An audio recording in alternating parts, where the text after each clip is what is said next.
الحمد لله نحمده ونستعينه ونستغفره ونؤمن به ونتوكل عليه ونعوذ بالله من شرور أنفسنا ومن سيئات أعمالنا من يهده الله فلا مضل له ومن يضلل فلا هادي له ونشهد أن لا إله إلا الله وحده لا شريك له ونشهد أن سيدنا ومولانا محمدا عبده ورسوله أما بعد فأعوذ بالله من الشيطان الرجيم بسم الله الرحمن الرحيم ما آتاكم الرسول فخذوه وما نهاكم عنه فانتهوا اللهم صل على محمد وعلى آل محمد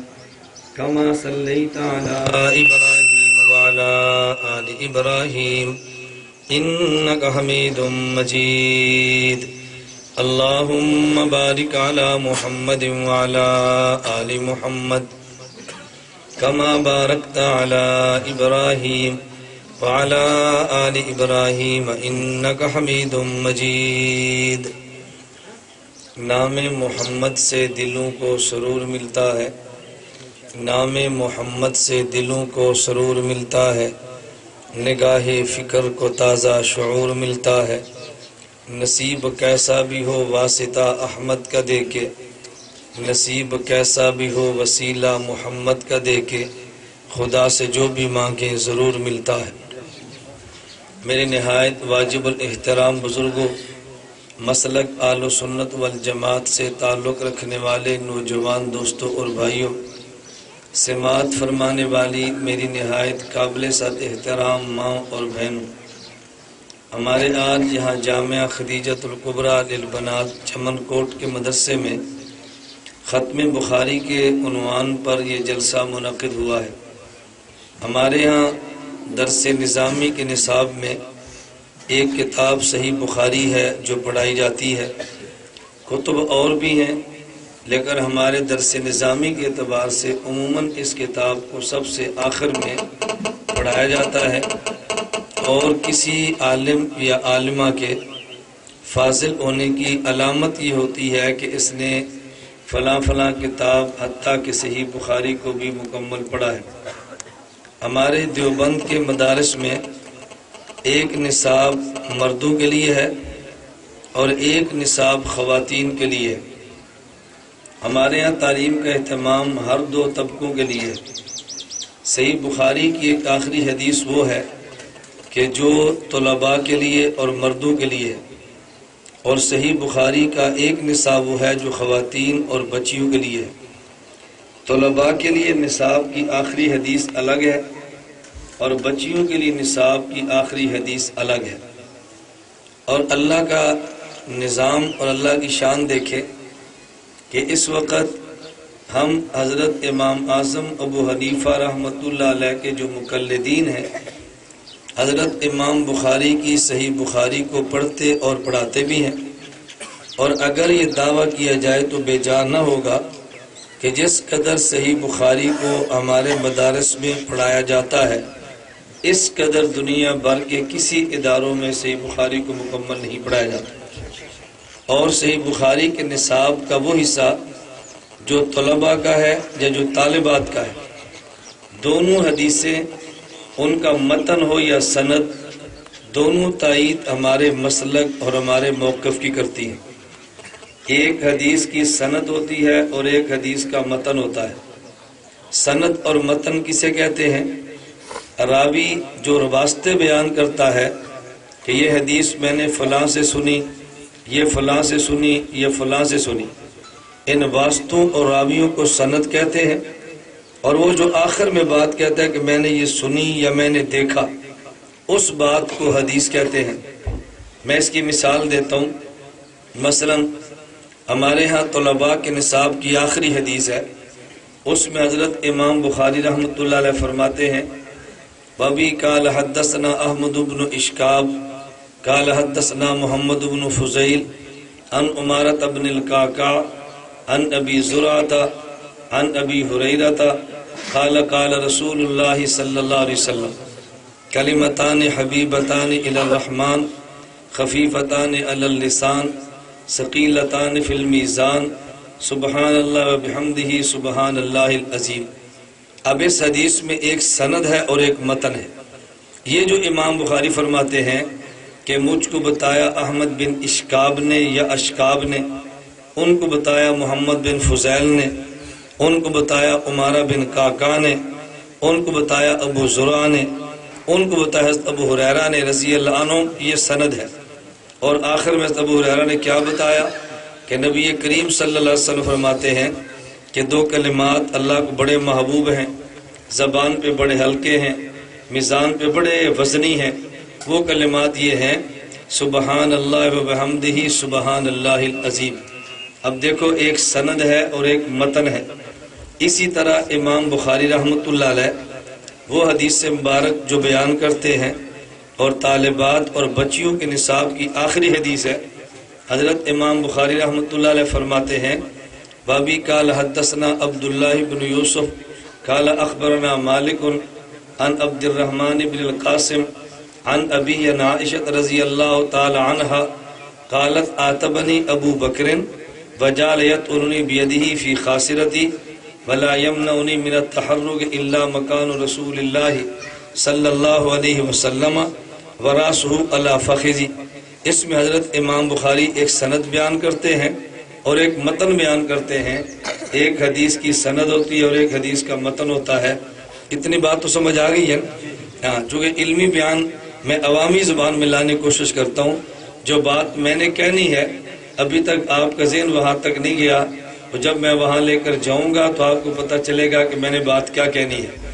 اس لیے کہ میں آپ کے مسلک کا خطیب نہیں، میں آپ کے مسلک کا وکیل ہوں۔ خطابت اور انداز میں ہوتی ہے، وکالت اور انداز میں ہوتی ہے۔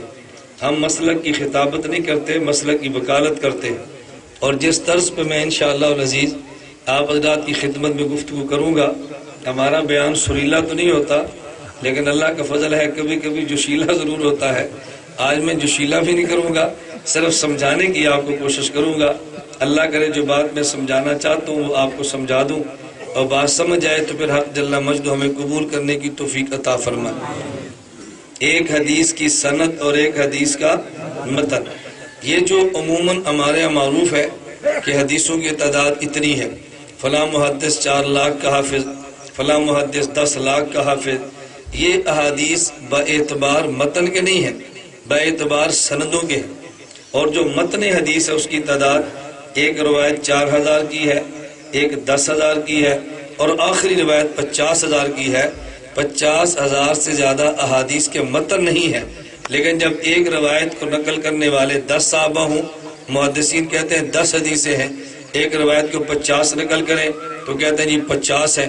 جب حدیث کو نقل کرنے والے کئی راوی ہوں تو محدثین الگ الگ اس کو حدیث شمار کرتے ہیں۔ اس لیے عموماً کہا جاتا ہے احادیث اتنے لاکھ ہیں، ورنہ مجموعی طور پر متون کی تعداد 50,000 بنتی ہے۔ یہ تدریب الراوی میں پوری گنتی روایات کے ساتھ موجود ہے۔ ایک حدیث کی سند اور ایک حدیث کا متن میں بتانے یہ لگا تھا، آپ اپنے مسلک کو دیکھیں اور امام بخاری کے طرز کو دیکھیں۔ حضرت امام بخاری رحمۃ اللہ علیہ نے جتنی گفتگو صحیح بخاری میں کی ہے، صحیح بخاری میں 9082 روایات موجود ہیں، مقررات، معلقات، متابعات کے ملا کے۔ کیا مطلب؟ امام بخاری ایک حدیث کو 4 بار لائے ہیں، ایک کو 3 بار لائے ہیں، کسی کو 2 بار لائے ہیں، اسے کہتے ہیں مقررات۔ کبھی امام بخاری رحمۃ اللہ علیہ کو ایک حدیث کو اصل لاتے ہیں، ایک اس کو بطور تابع لاتے ہیں، اسے متابعات کہتے ہیں۔ کبھی امام بخاری رحمۃ اللہ علیہ سند بیان کرتے ہیں، متن چھوڑ دیتے ہیں، متن لاتے ہیں، سند چھوڑ دیتے ہیں۔ حضرت امام بخاری رحمۃ اللہ علیہ کی صحیح بخاری میں اس طرح روایات کی تعداد 9082 بنتی ہے۔ میں بات سمجھانے لگا تھا، آپ 9082 روایات کو دیکھ لو، انما الاعمال بالنیات سے شروع کرو، کلمتان والی حدیث تک چلو۔ حضرت امام بخاری وہ بات کہتے ہیں جس پر ہمارا مسلک اور ہمارا ذوق اور ہمارا مذہب چلتا ہے۔ آپ کے ہاں آزاد کشمیر میں ایک مستقل طبقہ موجود ہے جو خود کو اہل حدیث کہتے ہیں، بخاری کا نام لے کر بخاری پر جھوٹ بولتے ہیں، ان کا امام بخاری نہ ساتھ دیتا ہے نہ بخاری ان کی تائید کرتا ہے، لیکن ہم اپنے مسلک کو پڑھتے نہیں ہیں، اور جب کہیں پھنس جائیں تو پھر بعد میں دائیں بائیں ہاتھ مارتے ہیں، کوئی چیز نظر نہیں آتی۔ اس لیے اگر میں پوری بخاری کا خلاصہ بیان کروں گا تو بڑی دیر لگے گی۔ میں نے صرف 2 روایتوں پہ بات کر رہا ہوں، یہ بتانے کے لیے کہ آپ پتہ چلے کہ امام بخاری ہماری بات کرتے ہیں یا امام بخاری ان کی بات کرتے ہیں۔ ذرا آخری حدیث کو لے کر تھوڑی سی بات کریں۔ ہم جو امام اعظم ابو حنیفہ رحمت اللہ علیہ کے مقلد ہیں، ہمارے امام اعظم ابو حنیفہ یہ کوفہ میں پیدا ہوئے اور کوفہ میں وفات پائی ہے۔ یہ خود کو حنفی کہتے ہیں۔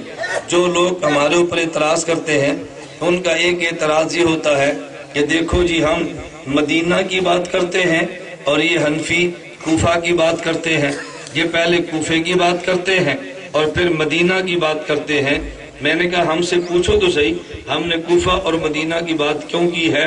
اگر ہم سے پوچھو گے ہم اللہ کے نبی سے پوچھ کے جواب دیں گے، اس لیے کہ ہم رسول اللہ صلی اللہ علیہ وسلم کی امتی ہیں، اور جو راہ نبی ہمیں دکھائے ہم اس راستے پہ چلتے ہیں۔ آپ ذرا توجہ فرمائیں، ہم بایا کوفہ مدینہ جاتے ہیں اور کوئی بندہ کوفہ کے بغیر مدینہ کی بات کرتا ہے، دونوں میں فرق کیا ہے؟ نبی کریم صلی اللہ علیہ وسلم نے فرمایا انا مدینۃ العلم وعلی بابھا، حدیث سے مبارک ہے، فرمایا کہ میں شہر علم ہوں، میرا علی شہر علم کا دروازہ ہے۔ چمن کوٹ کے دوستوں مجھے بتاؤ حضور جو شہر علم ہے یہ کہاں رہتے ہیں؟ مدینہ منورہ۔ علی جو شہر علم کا دروازہ ہے رضی اللہ عنہ وہ کہاں رہتے ہیں؟ کوفہ۔ علی المرتضی مکہ سے چلے مدینہ آئے، مدینہ سے چلے تو کوفہ گئے، تو شہر علم مدینہ میں ہے اور دروازہ علم یہ کوفہ میں ہے۔ تو جب کسی شہر میں جانا ہو آدمی شہر میں جانے کے لیے دروازے کو اختیار کرتا ہے اور دروازے سے گزر کے جاتا ہے۔ اگر دروازے سے گزر کے جائے اسے با ادب کہتے ہیں، دروازہ کراس کر کے جائے اسے بے ادب کہتے ہیں۔ مسجد میں امام اعلان کرتا ہے کہ صف اول میں نماز پڑھو، اجر بہت ملتا ہے۔ ایک نمازی وہ جو دروازے سے گزر کے صف اول میں پہنچتا ہے، اور ایک نمازی وہ جو دروازہ پھلانگ کے صف اول میں جاتا ہے، یہ تو دونوں صف اول میں ہے، لیکن جو دروازے سے گزر کے گیا اسے با ادب کہتے ہیں، جو دروازہ پھلانگ کے گیا اسے بے ادب کہتے ہیں۔ تو جو شہر علم میں گیا اور دروازہ کوفے والے سے گزر کے گیا اسے با ادب کہتے ہیں، اور جو کوفے کو پھلانگ کے گیا اسے بے ادب کہتے ہیں۔ ہم بھی بات مدینہ کی کرتے ہیں، وہ بھی بات مدینہ کی کرتا ہے، لیکن ہم بات ادب والی کرتے ہیں، وہ بے ادبوں والی کرتا ہے۔ اس لیے ہم بات مدینہ کرتے ہیں لیکن وایا کوفہ، براستہ کوفہ جاتے ہیں، اور یہ ارشاد نبی کا ہمارا تو نہیں ہے۔ نبی پاک صلی اللہ علیہ وسلم نے فرمایا انا مدینۃ العلم والی بابھا، توجہ رکھنا، پھر یہ ہمارا ذوق نہیں ہے، حضرت امام بخاری کا ذوق ہے۔ آپ کہو گے جی وہ کیسے؟ حضرت امام بخاری رحمت اللہ علیہ پڑھنے کے لیے کئی ایک شہروں میں گئے ہیں۔ ہدی الساری مقدمہ فتح الباری میں امام ابن حجر اسقلانی رحمت اللہ علیہ نے حضرت امام بخاری رحمت اللہ علیہ کا ایک قول نقل کیا ہے۔ آپ کسی عالم سے پوچھو آپ کہاں پڑھے ہو، وہ بتائے گا میں نے حفظ وہاں کیا، اولا وہاں پڑھا، دورہ وہاں کیا، تخصص وہاں کیا۔ ہر عالم اپنے وہ علاقے بتاتا ہے جہاں پہ پڑھا ہوتا ہے۔ حضرت امام بخاری سے پوچھو آپ پڑھنے کے لیے کہاں گئے ہیں، تو امام بخاری رحمت اللہ علیہ فرماتے ہیں دخلت الی الشام، میں ملک شام میں پڑھنے کے لیے گیا ہوں، وہ مصر، ملک مصر گیا ہوں، والجزیرہ، اور جزیرہ پڑھنے کے لیے گیا ہوں، مرتین، میں 2 مرتبہ گیا تھا ان علاقوں میں پڑھنے کے لیے۔ آگے حضرت امام بخاری رحمت اللہ علیہ کئی ایک علاقوں کا نام لیا، فرمانے لگے والبصرہ، اور میں بصرہ پڑھنے کے لیے گیا 4 مرات، 4 مرتبہ۔ امام بخاری فرمانے لگے واقمت بالحجاز 6 اعوام، پر میں حجاز عرب میں پڑھتا رہا ہوں 6 سال۔ اور جب کوفہ کی باری آئی فرماتے اللہ احسی کم دخلت الی کوفہ و بغداد محل محدثین، اور میں کوفہ کتنی بار گیا یہ مجھے یاد ہی نہیں ہے۔ میں ایک سوال اٹھا کے بات سمجھاؤں گا، وجہ کیا ہے؟ امام بخاری اتنے حافظے والے، ایک مرتبہ بات سنے تو بھولتی نہیں ہے، لیکن جب بات بتانے پر آئے میں نے کہاں کہاں پڑھا، کہتے شام اور جزیرہ میں 2 مرتبہ گیا، اور اگر بات آئی بصرہ کی فرمائے 4 مرتبہ گیا، بات آئی حجاز کی فرمائے 6 سال تک وہاں رہا، لیکن جب بات کوفہ کی آئی تو مجھے یاد ہی نہیں ہے میں کتنے بار کوفہ میں داخل ہوا۔ سوال یہ ہے امام بخاری کو یاد کیوں نہیں ہے؟ اس پر میں جواب دوں گا آپ کی جامع خدیجہ یہ الکبریٰ للبنات میں آپ کی بیٹی پڑھتی ہے، آپ اس بیٹی سے پوچھو کہ بیٹی آپ نے اس مدرسے میں کتنے سال پڑھا ہے؟ تو بیٹی کہے گی میں نے 6 سال پڑھا ہے، میں نے 7 سال پڑھا ہے۔ اچھا اسی سے پوچھو تو مدرسے کے دروازے سے کتنی بار مدرسے میں گئی ہے اور کتنی بار نکلی ہے؟ کہتی ابو یہ تو مجھے یاد نہیں ہے۔ تو جتنے سال ٹھہری وہ یاد ہے اور جتنے سال گزر کے دروازے سے گئی وہ یاد نہیں ہے۔ امام بخاری حجاز 6 سال رہے وہ تو یاد ہے، کوفہ کتنی بار گئے وہ یاد نہیں ہے، کیونکہ حجاز کو منزل کہتے ہیں اور کوفہ کو دروازہ کہتے ہیں۔ منزل رہنے کی جگہ یاد ہوتی ہے، دروازے گزرنے کی وقت یاد نہیں ہوتا۔ امام بخاری نے بھی اس کو کوفے کو دروازہ مانا اور حجاز کو منزل مانا، اور ہم بھی مدینہ کو منزل مانتے ہیں اور کوفہ کو بولو نا کوفہ کو دروازہ۔ بات سمجھ آ رہی ہے نا؟ یہ کوئی مشکل تقریر تو نہیں ہے، کوفہ دروازہ ہے اور مدینہ ہماری منزل ہے۔ ذرا توجہ رکھنا، ایک شخص کہنے لگا میں ساتھ ساتھ دھوکے بھی توڑتا ہوں، ہمارا مذہب حنفی ہے یا محمدی؟ حنفی۔ ہمارا مذہب کیا ہے؟ سب کہو کیا ہے؟ اگر آپ سے کوئی پوچھے آپ کون ہے تو کیا کہو گے؟ حنفی۔ اس پہ شرمانا نہیں ہے، جھجکنا نہیں ہے، میں دلیل دوں گا تو تم نے کہنا ہے بالکل ہمیں حنفی، سینہ تان کے کہنا چاہیے ہمارا مذہب کیا ہے؟ حنفی۔ لیکن لوگ کبھی دھوکہ دینے کے لیے کیا کریں گے؟ ایک بابا جی کو پکڑ لیں گے، ایک لشکر طیبہ کا، جماعت الدعوہ کا غیر مقلد ہوگا، جہاد کے نام پہ تمہیں دھوکہ دیتے ہیں، ان کے دھوکوں کے اندر کبھی نہ آنا، اپنے لڑکے تربیت کے لیے کبھی یہاں نہ بھیجنا، زکوٰۃ مانگنے کے لیے ایک پیسہ بھی ان کو نہ دینا، مذہب غلط ہے، ان سے بچنے کی کوشش کرو، بتانا ہمارے ذمہ ہے اور دلائل کے ساتھ، نہیں بتائیں گے کل قیامت کو تم ہمارا گریبان پکڑو گے۔ یہ مولوی ہمیں مسئلہ کیوں نہیں بتاتے تھے؟ ہم نے آپ کو صاف صاف بتا دیا ہے، یہ جہاد کے نام میں فساد کرتے ہیں، وہاں مقبوضہ کشمیر میں بھی اور یہاں پہ بھی۔ اللہ میں بات سمجھنے کی توفیق عطا فرمائے۔ جو بات میں کہنے لگا ہوں، نوجوان کو پکڑیں گے، گمراہ کہاں سے کرتے ہیں؟ ایک بزرگ کو لیں گے، بابا جی ایک اس لڑکے کی بات ہے، ایک میری بات ہے، آپ دونوں کی بات سن کر فیصلہ فرما دے۔ بابا جی فرمائیں گے بتاؤ کیا بات ہے؟ اب کبھی بابا جی کو گھر میں کسی نے نہ پوچھا ہو تو جب 2 بندے ثالث بنائیں گے تو بندہ خوش تو ہوتا ہے نا کہ میری بھی قیمت لگی ہے، میرا بھی مول لگا ہے۔ اب بابا جی سے پوچھا بتاؤ بھئی کیا کیس ہے تمہارا؟ ایک لڑکا ان کا کہتا ہے کہ بابا جی میں کہتا ہوں میرا مذہب محمدی ہے، اور یہ لڑکا کہتا ہے میرا مذہب حنفی ہے۔ میں اس سے پوچھتا ہوں کلمہ حضرت محمد صلی اللہ علیہ وسلم کا پڑھا ہے یا کلمہ تو نے حضرت امام اعظم ابو حنیفہ کا پڑھا ہے؟ کہتا ہے جی کلمہ تو میں نے حضور کا پڑھا ہے۔ کہتا ہے جب کلمہ آپ نے حضرت محمد صلی اللہ علیہ وسلم کا پڑھا ہے تو پھر نسبت تو محمد کی طرف کرنا، خود کو محمدی کیا ہے، اس لیے میں نے جو کلمہ حضور کا پڑھا ہے نسبت ادھر کرتا ہوں، یہ کلمہ نبی کا پڑھتا ہے لیکن نسبت ادھر کرنے کی بجائے یہ پھر بھی خود کو محمدی نہیں بلکہ حنفی کہتا ہے۔ اب نہ ایک کے بعد دلیل تھی نہ ان کے بعد دلیل تھی، نہ وہ سمجھتا تھا نہ یہ سمجھتا تھا، تو بابا جی نے فیصلہ صادر فرما دیا کہ نہیں بھی خود کو محمدی کہنا چاہیے، کلمہ جو ان کا پڑھا ہے۔ اس نوجوان لڑکے نے دلیل نہیں دی، اس نوجوان لڑکے نے ڈکوسلا مارا ہے۔ دلیل کا جواب تو بن جاتا ہے لیکن ڈکوسلے کا جواب عام بندے سے بنتا نہیں ہے۔ میں ڈکوسلے اور دلیل میں فرق سمجھاتا ہوں۔ آپ حضرات میں سے بہت سارے احباب جو گجرانوالہ گئے ہیں، گجرانوالہ دیکھا ہوگا، نہیں تو کبھی جماعت میں جائیں چلا 4 ماہ کے لیے کسی تشکیل میں گجرانوالہ انشاءاللہ آ جائے گا، آپ وہاں جا کر دیکھیں اور آپ کچھ نہ کچھ وقت لگانے کی کوشش فرمایا کریں، اگر نہ لگا سکے تو کم از کم وقت لگانے والوں کو برا نہ سمجھا کریں۔ میرا سیالکوٹ ایک جگہ بیان تھا تو میرے میزبان فرمانے لگے آج آپ کا ان کی مسجد میں جلسہ ہے کہ جو تبلیغی جماعت کو نہیں مانتے، ذرا اس پر بھی بات کریں۔ میں نے کہا بات میری کرا دیں، وہ جائیں نہ جائیں کچھ ماننا شروع کر دیں گے۔ چلے خیر بیان شروع ہوا، میں نے اس گاؤں والوں سے پوچھا بھئی آپ یہ بتاؤ تمہارے گاؤں میں الیکشن ہوتا ہے؟ مجھے کہتے ہیں جی ہاں۔ میں نے کہا الیکشن میں 1 پارٹی یا 2 پارٹی؟ کہتا ہے جی کئی پارٹیاں ہوتی ہیں۔ میں نے پوچھا جس پارٹی کو تم نے ووٹ نہ دینا ہو اس پارٹی کا جلسہ بھی سنتے ہو؟ کہتے ہیں جی ہاں۔ میں نے کہا جس پارٹی کو آپ نے ووٹ نہیں دینا اس کا آپ نے جلسہ کیوں سنا ہے؟ کہتے ہیں ووٹ تو نہیں دینا لیکن یہ دیکھنے کے لیے کہ وہ کیا کہتے ہیں ہم اس لیے سنتے ہیں۔ میں نے کہا چلو تبلیغی جماعت وہ پارٹی ہے کہ جس کے ساتھ تم وقت نہ لگاؤ لیکن ایک مرتبہ شب جمعہ کا جلسہ سن تو لوگ کیا کہتے ہیں۔ بھائی مخالف کی آدمی بات تو سنتا ہے نا، ایک مرتبہ رائے جا کر دیکھ لو کیا کہتے ہیں۔ مولوی ان سے منع کیوں کرتے ہیں؟ پتہ ہے ایک مرتبہ چلا گیا تو اس نے پھر چلا ہی جانا ہے، ایک مرتبہ چلا گیا تو اس نے چلا جانا ہے، اس لیے وہاں تک اس کو جانے نہ دو۔ تو میں آپ خدمت میں گزارش کرتا ہوں آپ جایا کرو، اگر کبھی جانے کے وقت نہ مل سکے، آپ کے گاؤں میں جماعت ہے، اس کا اکرام کیا کرو۔ اکرام کا معنی ہم یہ نہیں کہتے اس کو چائے پلاؤ، کھانا کھلاؤ، ان کی بات سنو، محبت کے ساتھ پیش آؤ اور ان سے دعائیں کرایا کرو۔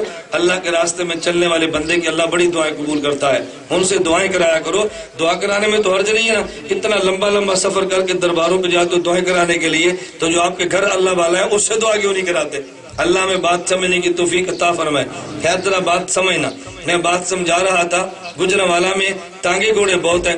جب ایک بابا جی ٹانگے پر بیٹھے ہیں، اپنے گھوڑے اور ٹانگے کو لے کر جا رہے تھے، پیچھے نوجوان 1 to 5 پہ بیٹھا، FSC کلاس کا نوجوان ہے۔ اچانک بابا جی دائیں طرف اپنے ٹانگے کو موڑنے لگے، اب ظاہر ایکسیڈنٹ تو ہونا تھا، اچانک جو موڑا، ہاتھ کا اشارہ نہیں کیا، تو نوجوان نے غصے میں کھڑے ہو کر کہا، بابا جی تو سجے پاسے مڑنا سی، ہاتھ دا اشارہ چا دیں دے، آپ نے دائیں طرف جو مڑنا تھا ہاتھ کا اشارہ دے دیتے۔ بابا جی فرمانے لگے، پتر تینوں 3 گز لمبا بانس نہیں دسیا، تینوں 1.5 فٹ لمبا ہاتھ دس پینا سی، تجھے 3 گز لمبا بانس نظر نہیں آیا، تجھے 1.5 فٹ کا ہاتھ نظر آ جانا تھا۔ اچھا ایمان سے بتاؤ، یہ بابا جی نے دلیل دی یا ڈکوسلا مارا؟ ڈکوسلا۔ اب ڈکوسلے کا جواب کالج کے لڑکا نہیں دے سکتا، ہم جیسا کوئی دیوبند مدرسے کا درویش ہوتا تو ڈکوسلے کا جواب بھی دے دیتا۔ ہم نے وہاں کہنا تھا، بابا جی اصل تو 3 گز کا لمبا بانس مڑنا ہوتا ہے، لیکن 2 منٹ پہلے یہ 1.5 فٹ کا ہاتھ نکال کے اشارہ کرتے ہیں، یہ بتانے کے لیے اپنے سکوٹر کو سنبھال لو، 3 گز کا لمبا بانس مڑنے والا ہے، اس لیے اشارہ کرتے ہیں۔ ہم نے ڈکوسلا بھی صاف کر لینا تھا، لیکن اس کا واسطہ درویش سے نہیں تھا، اس کا واسطہ کالج کے پڑھے لکھے نوجوان سے تھا۔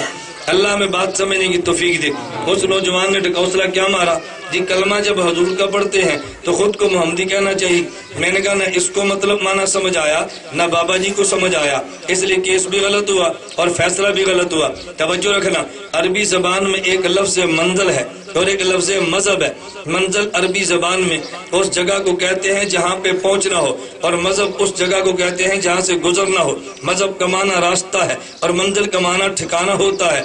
راستہ اور ہوتا ہے اور ٹھکانہ اور ہوتا ہے۔ جب اس نوجوان نے پوچھا بتاؤ تمہارا مذہب کیا ہے، اس نے یہ نہیں پوچھا تم نے جانا کہاں ہے، اس نے یہ پوچھا کہ تم نے کہاں سے جانا ہے، تمہارا راستہ کون سا ہے۔ تو مذہب کا معنی راستہ اور منزل کا معنی پہنچنے کی جگہ۔ ہم یہ بات کہتے ہیں ہمارا راستہ امام ابو حنیفہ، ہماری منزل محمد الرسول اللہ، ہمارا راستہ کوفہ، ہماری منزل مدینہ، ہمارا راستہ کوفہ، ہماری منزل مدینہ، ہمارا راستہ ابو حنیفہ اور ہماری منزل حضرت محمد صلی اللہ علیہ وسلم۔ اس لیے ہم خود کو حنفی کہتے ہیں، یہ بتانے کے لیے ہمارا راستہ ابو حنیفہ ہے۔ ہم پوچھتے ہیں بے ادب انسان، اگر تمہارا راستہ محمد ہے تو بتاؤ تمہاری منزل کیا ہے، صلی اللہ علیہ وسلم، بتاؤ تمہاری منزل کیا ہے۔ تمہارے پاس تو منزل ہی نہیں ہے، ہمارے پاس راستہ بھی ہے، منزل بھی ہے، ہمارا راستہ بھی اچھا، منزل بھی اچھی، دونوں ہمارے پاس موجود ہے۔ میں اس لیے کہہ رہا تھا کہ بات ذرا سمجھیں، ہم براستہ کوفہ امام اعظم ابو حنیفہ کی بات کر کے وہاں کیوں جاتے ہیں۔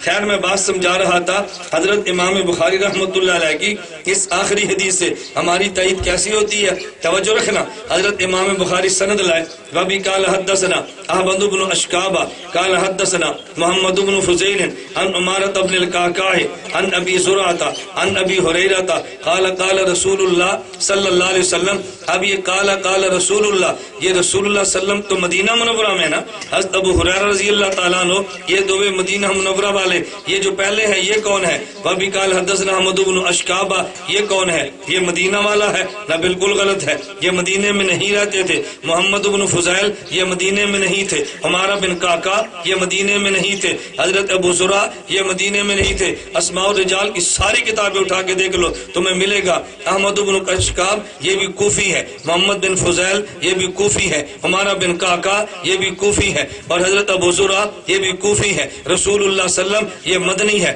حضرت ابو ہریرہ یہ مدینے والے۔ امام بخاری کوفہ سے چلا مدینے پہنچا، کوفہ سے چلا اور مدینہ پہنچا، تو امام بخاری مدینہ کوفہ سے جا رہا ہے۔ یہ بات ہم کہیں تو کہتے ہیں دیکھو یہ بخاری نہیں مانتے۔ میں کہتا ہوں نہ تجھے بخاری سمجھ آئی ہے نہ تو نے بخاری کو مانا ہے۔ اگر بخاری سمجھتا کبھی تو کوفہ کی مخالفت نہ کرتا، تو نے نہیں سمجھا اس لیے تو نے کوفہ کی مخالفت کی ہے۔ میں بتا ہی رہا تھا اپنے مسلک کو سمجھو، اپنے عقیدے نظریے کو سمجھو، ایسے گریبان اپنا نیچے نہ کیا کرو، سر جھکایا نہ کرو کہ شاید ہمارے پاس کوئی دلیل نہیں ہے۔ بحمد اللہ تعالی ہمارے پاس دلیل دلیل نہیں، خدا کے فضل و کرم سے احد پہاڑ سے زیادہ مضبوط دلائل ہیں، لیکن ہم کبھی سنتے نہیں ہیں، دلائل سامنے نہیں آتے۔ چلیے میں ایک نکتہ اور کسی حدیث مبارک کے حوالے سے پیش کرتا ہوں، توجہ رکھنا۔ ایک صاحب کہنے لگے اچھا یہ بتائیں حضرت امام بخاری رحمت اللہ علیہ بھی بڑے امام ہیں؟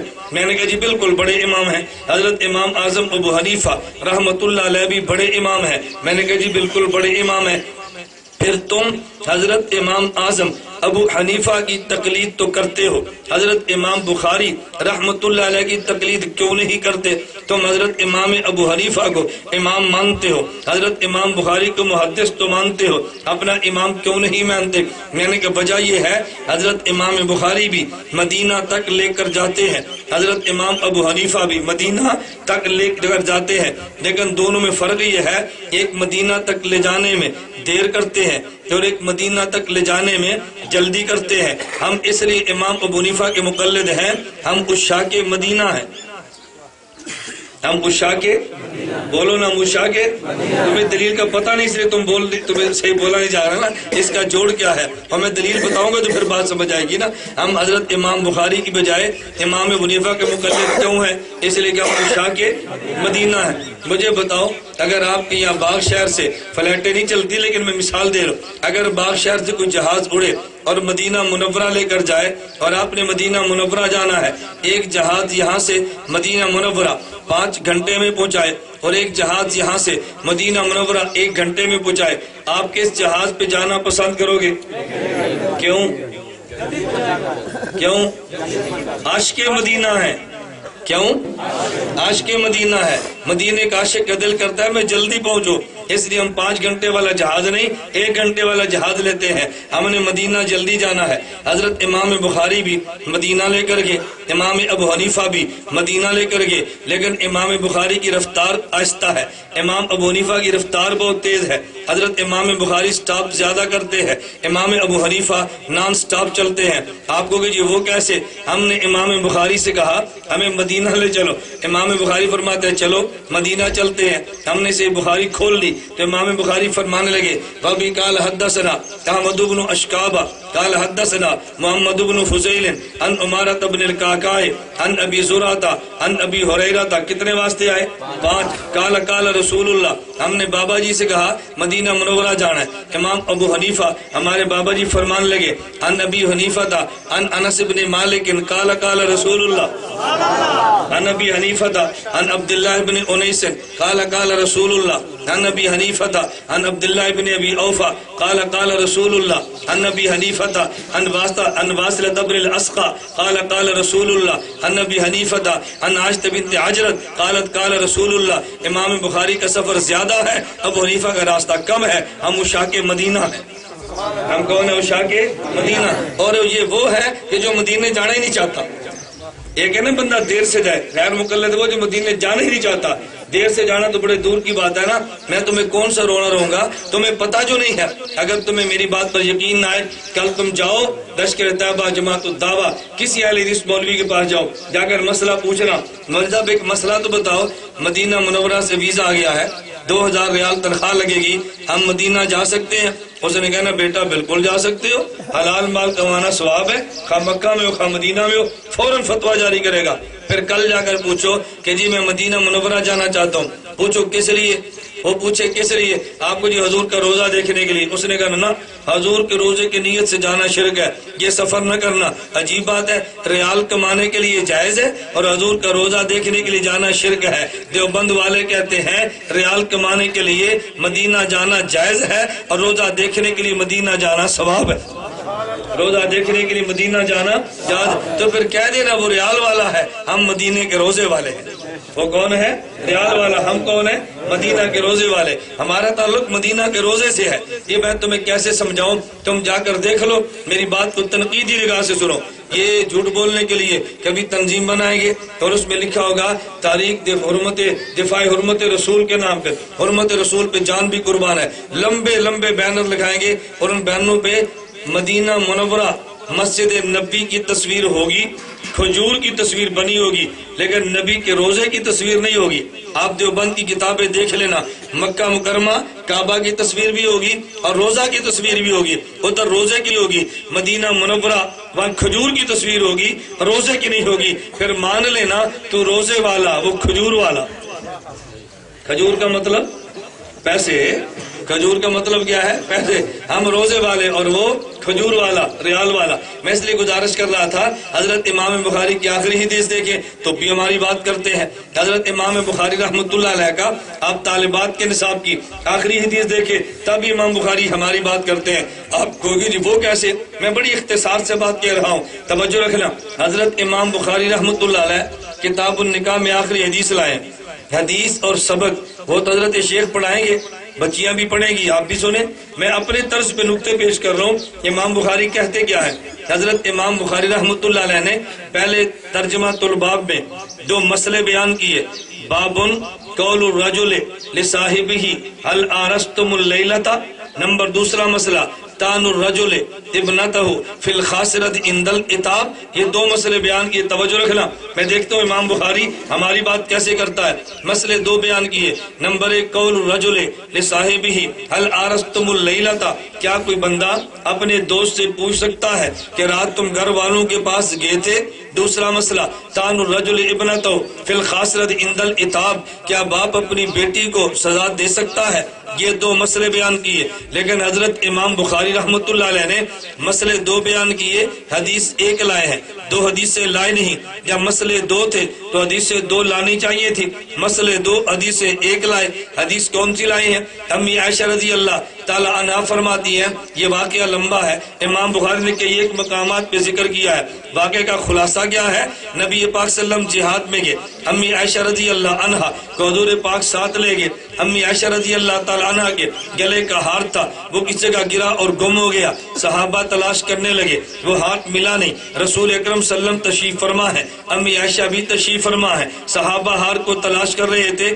امی عائشہ رضی اللہ تعالی عنہا بیٹھ گئی، اپنی ران مبارک کو رکھ دیا زمین پہ۔ نبی پاک صلی اللہ علیہ وسلم نے اپنے سر مبارک کو امی عائشہ کی گود میں رکھا اور حضور لیٹ گئے، آرام فرمانے لگے۔ ابو بکر صدیق رضی اللہ عنہ آئے۔ امی عائشہ بہت بڑی ہے لیکن ابو بکر صدیق کی تو بیٹی ہے نا، ہماری تو ماں ہے، ان کی بیٹی ہے۔ ابو بکر صدیق ہے، فرمایا عائشہ یہ تیری وجہ سے میں دیر ہوئی ہے، تیرا ہار گم ہوا، دیکھو پورے قافلے کو تاخیر ہوگی۔ صدیق اکبر رضی اللہ تعالیٰ عنہ نے حضرت امی عائشہ رضی اللہ تعالیٰ عنہ کو اپنا ہاتھ لیا اور یہ ان کی پسلی میں رکھ کے دبایا، یعنی ناراض ہوئے جیسے باپ بیٹی پہ ناراض ہوتا ہے۔ امی عائشہ رضی اللہ تعالیٰ عنہ کو صدیق اکبر نے یہ صرف ڈانٹ نہیں پلائی بلکہ ہاتھ سے ہلکی سی سزا بھی دی ہے۔ امی عائشہ رضی اللہ تعالیٰ عنہ بیٹی ہے، صدیق اکبر باپ ہے۔ امام بخاری مسئلہ کیا بیان کرتے ہیں؟ کیا باپ اس سے کیا باپ بوقت ضرورت اپنی بیٹی کو سزا دے سکتا ہے؟ یہ امام بخاری نے مسئلہ بیان کیا اور پھر دلیل بھی پیش کر دی ہے۔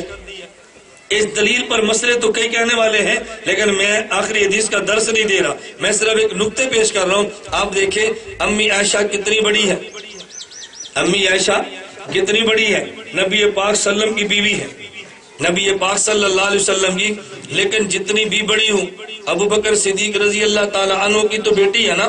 پتہ چلا کہ بیٹی جتنی بھی بڑی ہو بہرحال وہ باپ کی بیٹی ہوتی ہے۔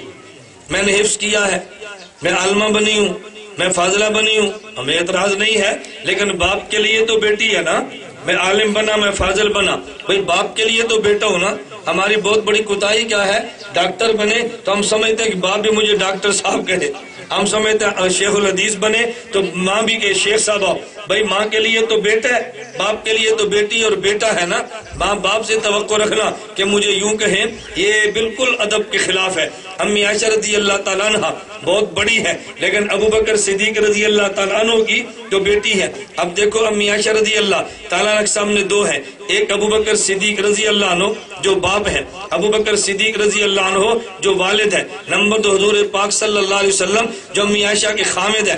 امی عائشہ فرماتی ہے حضور کا سر میری گود میں تھا، حضور لیٹے ہوئے تھے، مجھے میرے والد ابو بکر رضی اللہ تعالیٰ عنہ نے یوں میری پسلی میں ہاتھ رکھ کے مجھے سزا دی، دبایا، مجھے درد تو ہوئی ہے لیکن میں نے کیا کیا، میں نے سین بھی نہیں کی، میں نے اف بھی نہیں کیا، میں نے حرکت بھی نہیں کی۔ کیوں نہیں کیا؟ فرمایا اس لیے راسو اللہ فخ فخذی لا یمنعنی من التحرک الا مکان رسول اللہ صلی اللہ علیہ وسلم، چونکہ حضور میری گود میں تھے، اگر میں حرکت کرتی تو نبی کو تکلیف ہوتی، میں سکون کے ساتھ بیٹھی رہی، امی عائشہ بولی نہیں، ادھر باپ کا احترام ہے، ادھر حرکت نہیں کی، شوہر کا احترام ہے، باپ کا بھی خیال کیا ہے، شوہر کا بھی خیال کیا ہے، باپ کا بھی خیال کیا ہے، حضور کا بھی خیال کیا ہے۔ امی عائشہ رضی اللہ تعالی عنہ، اب توجہ رکھنا جو میں بات سمجھانے لگو، بتاؤ حضرت امام بخاری نے مسئلے کتنے بیان کیے اور حدیثیں کتنی لائے؟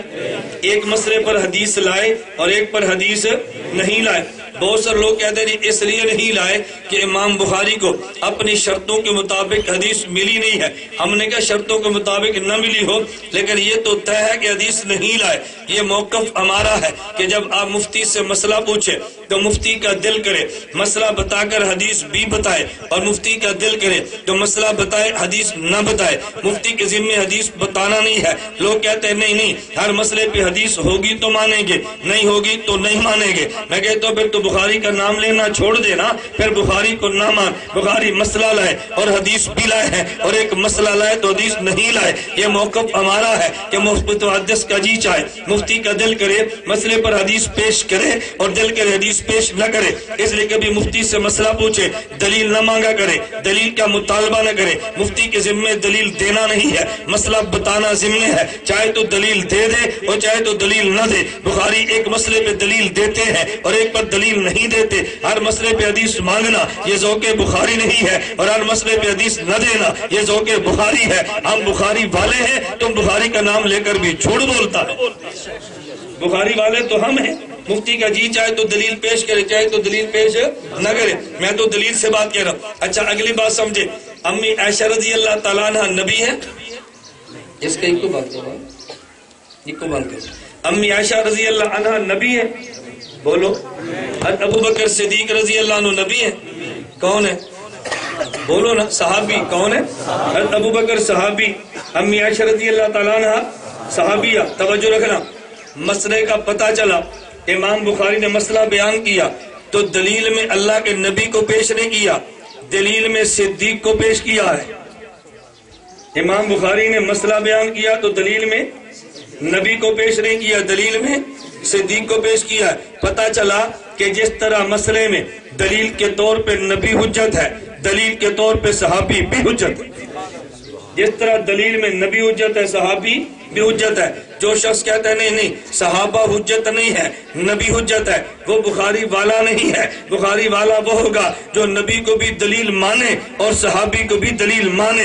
اگر نبی کی زبان کو دلیل مانے تو قرآن ملتا ہے، صحابی کی زبان کو دلیل مانے تو حدیث ملتی ہے۔ نبی قال اللہ کہے قرآن بنتا ہے، صحابی قال رسول کہے تو پھر حدیث بنتی ہے۔ قرآن لینے کے لیے زبان پیغمبر پہ اعتماد ضروری ہے، حدیث لینے کے لیے زبان صحابی پر اعتماد ضروری ہے۔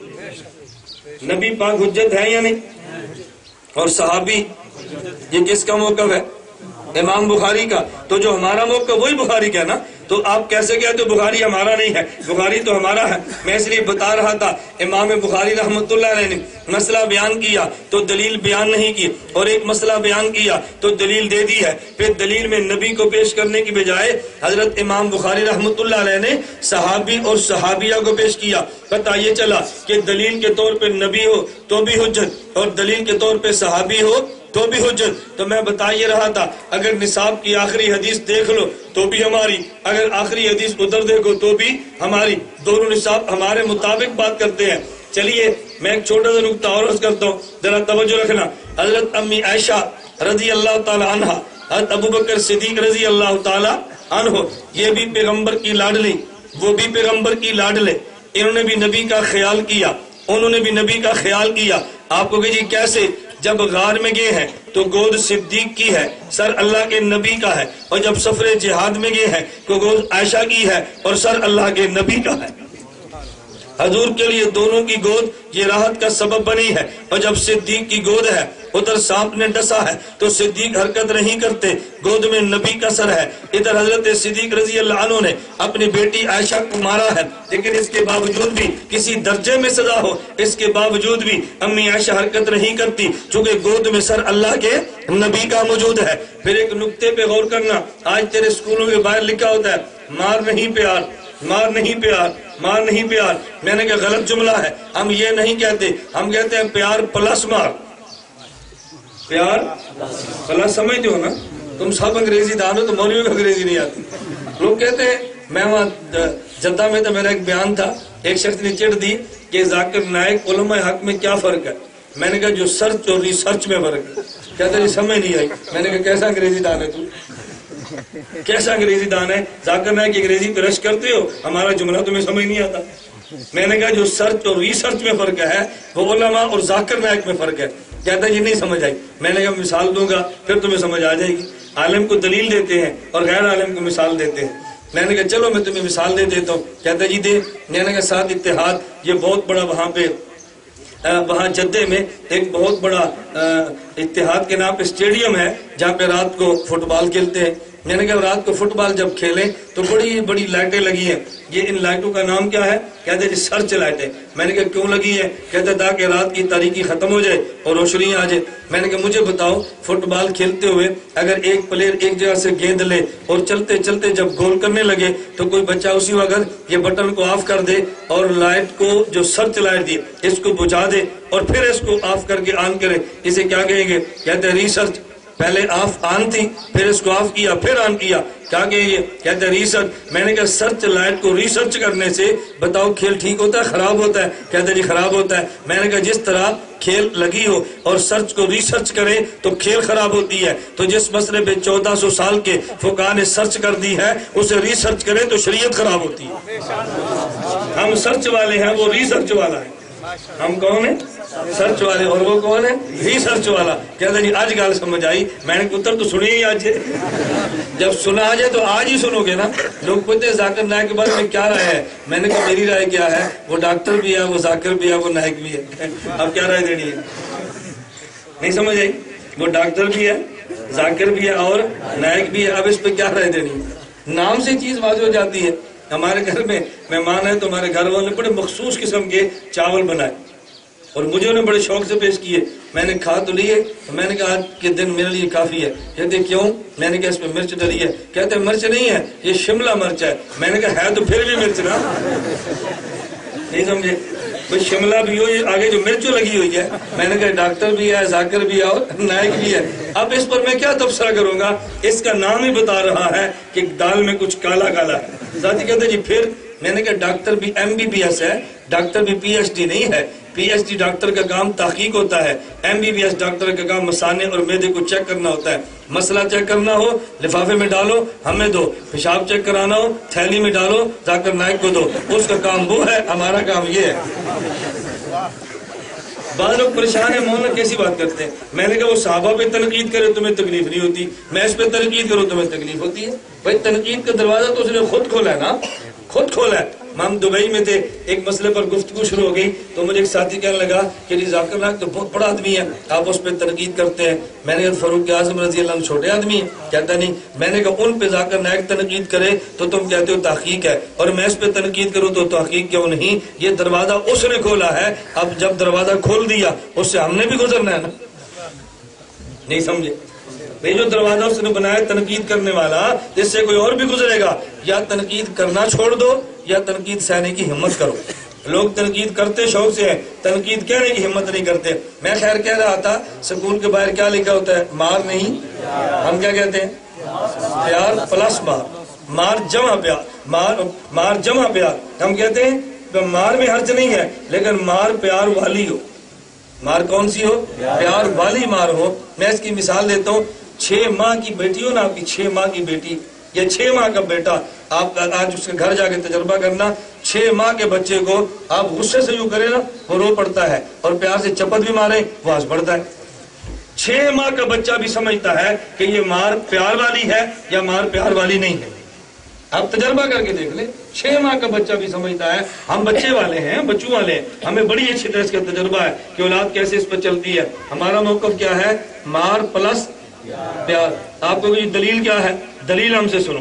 نبی پاک صلی اللہ علیہ وسلم نے فرمایا مرو اولادکم بالصلاۃ ہم ابناء 7، جب اولاد 7 سال کی ہو نماز کی ترغیب دیا کرو، واضربوہم علیہا ہم ابناء 10، اور جب 10 سال کی ہو نماز نہ پڑھے تو پھر بولو نا پھر.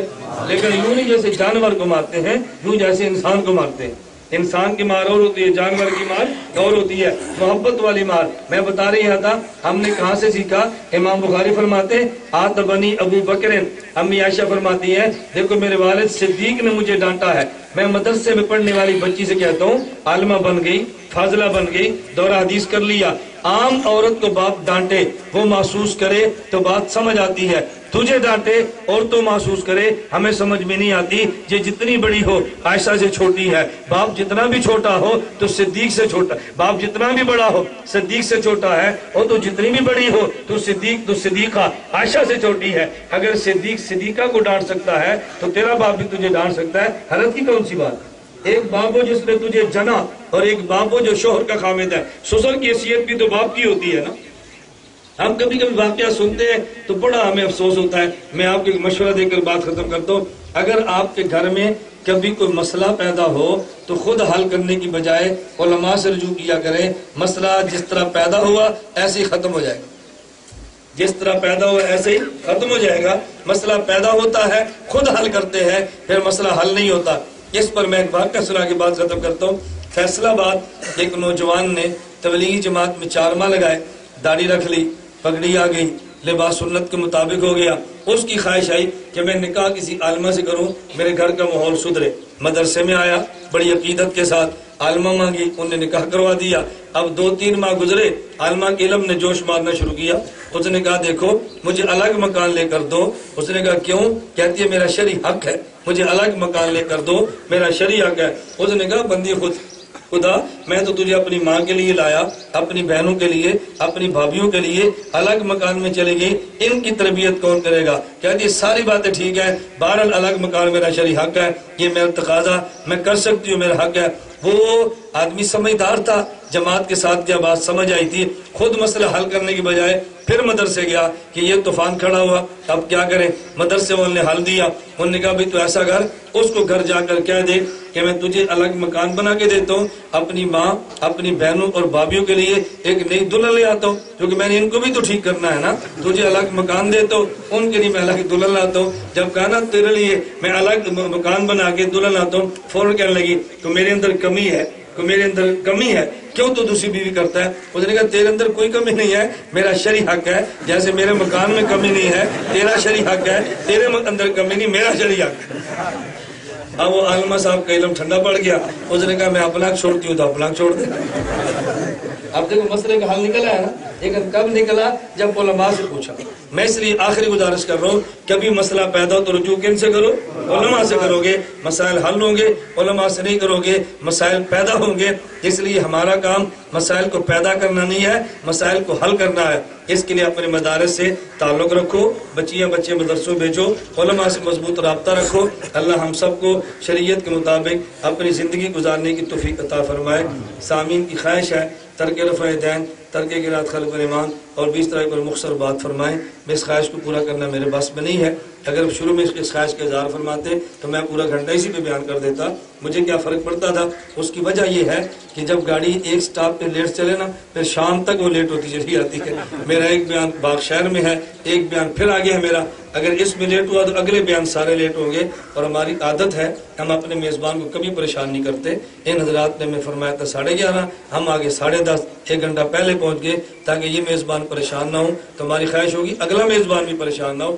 اس کے لیے میں تھوڑی سی گزارش کر دیتا ہوں، آپ اس پہ شفقت فرما لیں. ایک تو ہمارے ہاں مرکز اہل سنت والجماعت سرگودا میں ہر انگریزی ماہ کی پہلی جمعرات مغرب سے لے کر جمعہ، ہفتہ، اتوار 3 دن کا کورس ہوتا ہے غیر علماء کے لیے. آپ اس میں تشریف لائیں، اپنے بستر اپنے کرائے کے ساتھ آپ تشریف لائیں. کھانا ہمارے ذمہ ہوگا، چونکہ مراکز کی ترتیب ہی ہوتی ہے، کھانا مرکز کے ذمہ ہوتا ہے. باہر کا سروزہ تو کھانا بھی اپنے ہوتا ہے، اور مرکز کے ذمہ تو پھر کھانا مرکز کا ہوتا ہے. اس لیے یہ کھانا ہمارا ہوگا اور بوریا بستر آپ کا اپنا ہوگا. اور طلباء چھٹیوں میں ہمارے پاس تشریف لائیں. 23 جون سے لے کے 5 جولائی تک یہ 11 یا 12 دن کا دورہ تحقیق المسائل ہوگا. اور فارغ التحصیل علماء کے لیے 1 سال ہم نے رکھا ہے، شوال سے لے کر رمضان تک ہمیں خدمت کا موقع دیں. اور عام علماء کے لیے ہم نے کوئی موقع نہیں رکھا، وہ جب تشریف لائیں 1 گھنٹہ پہلے ہمیں فون کر دیں. 2، 3، 5، 10 علماء کی جماعت ہے، خدمت کے لیے انشاءاللہ ہم آپ کے موجود ہوں گے. کچھ آپ سفر فرمائیں، انشاءاللہ معاملہ ٹھیک ہوگا. باقی میری آپ سے آخری گزارش ہے، بھائی عبدالجلیل ہمارے شاگرد ہیں، وہ یہی ہوتے ہیں کہ آپ ان کے ذریعے کتابیں منگواؤ، مردوں کے لیے سماعی رسالہ قافلہ اور ماہانہ فقیہ، خواتین کے لیے بنات اہل سنت، آپ اس رسالے کو منگوائیں، گھر بیٹھ کے پڑھیں۔ میری کتاب ایک رکھ لیں، میں اس طرح میں کچھ کتابیں لے کر چلا تھا اور مظفر آباد ساری کتابیں ساتھی لے کر چلے گئے، ہمارے پاس جو کتابیں 50 60 80 تھی وہ کتابیں کم پڑ گئی، صرف ایک کتاب اپنے پاس رکھ لیں، اس کا نام ہے نماز اہل سنت والجماعت۔ کیا نام ہے؟ نماز اہل سنت والجماعت۔ آپ چاہیں تو حکیم صاحب سے فرما دیں، ہمیں خط لکھیں گے، جتنی کتابیں کہیں گے ہم بائی ڈاک بھجوا دیں گے۔ نماز اہل سنت والجماعت، اس میں پوری نماز پہ مرفوع احادیث کے ساتھ ہم نے دلائل پیش کیے ہیں، اگر کوئی مرفوع حدیث نہیں ملی اس میں آثار پیش کر دی ہیں، تو آپ کی سہولت کے لیے ہمارا لٹریچر موجود ہے، کہ اللہ ہم سب کو سمجھنے کی توفیق دے۔ جو نیٹ سے وابستہ ہیں ان نوجوانوں سے میں کہوں گا اتحاد.org احنافمیڈیا.com ہماری ویب سائٹ کا وزٹ کریں۔ اگر یہ بھی یاد نہ رہے تو پھر آپ یوٹیوب پہ یا گوگل پہ جا کے الیاس گھمن کا نام لے کے سرچ کریں، انشاءاللہ بہت سارا مواد آپ کو گھر بیٹھے مل جائے گا۔ اللہ ہم سب کو اپنے مسلک پر عافیت کے ساتھ چلنے کی توفیق عطا فرمائے۔ بآخر دعوانا